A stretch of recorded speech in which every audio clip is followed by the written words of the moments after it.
നമസ്കാരം. വളരെ പ്രധാനപ്പെട്ട ഒരു വാർത്തയാണ് ഇപ്പോൾ പുറത്തു വരുന്നത്. ഇസ്രായേലും ഇറാനും തമ്മിൽ വെടിനിർത്തൽ പ്രഖ്യാപിച്ചു. അമേരിക്കൻ പ്രസിഡന്റ് ഡൊണാൾഡ് ട്രംപാണ് ഇക്കാര്യം ഇപ്പോൾ ലോകത്തെ അറിയിച്ചിരിക്കുന്നത്. ഒരു കാരണവശാലും ആരും ഈ വെടിനിർത്തൽ കരാർ ലംഘിക്കരുത് എന്നും ട്രംപ് ആവശ്യപ്പെട്ടിട്ടുണ്ട്. ഇസ്രായേലും ഇറാനും വെടിനിർത്തൽ കരാർ നിലവിൽ വന്നതായി പരസ്യമായി തന്നെ ഇപ്പോൾ വ്യക്തമാക്കുകയും ചെയ്തിരിക്കുകയാണ്. ഏതായാലും പശ്ചിമേഷ്യയിൽ അങ്ങേയറ്റം സമാധാനം പകരുന്നൊരു വാർത്ത തന്നെയാണ് ഇപ്പോൾ പുറത്തു വന്നിരിക്കുന്നത്. കഴിഞ്ഞ കുറേ ദിവസങ്ങളായി അതിശക്തമായ തോതിലുള്ള ഏറ്റുമുട്ടലാണ് ഇസ്രായേലും ഇറാനും തമ്മിൽ നടത്തിക്കൊണ്ടിരുന്നത്. അമേരിക്കയും കഴിഞ്ഞ ഞായറാഴ്ച ഇറാൻ്റെ ആണവ കേന്ദ്രങ്ങളിലേക്ക് അതിശക്തമായ തോതിലുള്ള ആക്രമണം നടത്തിയിരുന്നു. ഇതിനെ തുടർന്ന് റഷ്യ ഇറാന് പിന്തുണ പ്രഖ്യാപിച്ച് രംഗത്തെത്തിയത് കൂടുതൽ ആശങ്ക വളർത്തിയിരുന്നു.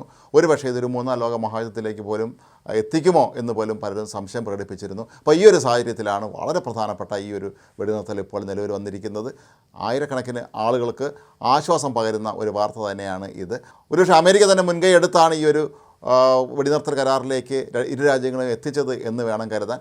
ഇറാനുമായി നിരന്തരമായി നേരത്തെ അമേരിക്ക ആണവ വിഷയത്തിൽ ചർച്ച നടത്തുന്നുണ്ടായിരുന്നു. എന്നാൽ ആ ചർച്ച എങ്ങും എത്താതെ നീളുകയായിരുന്നു. തുടർന്നാണ് ഇസ്രായേൽ ഇറാൻ ആക്രമിച്ചതും പിന്നീട് അമേരിക്ക ഇറാൻ്റെ ആണവ നിലയങ്ങൾ ആക്രമിച്ചതും.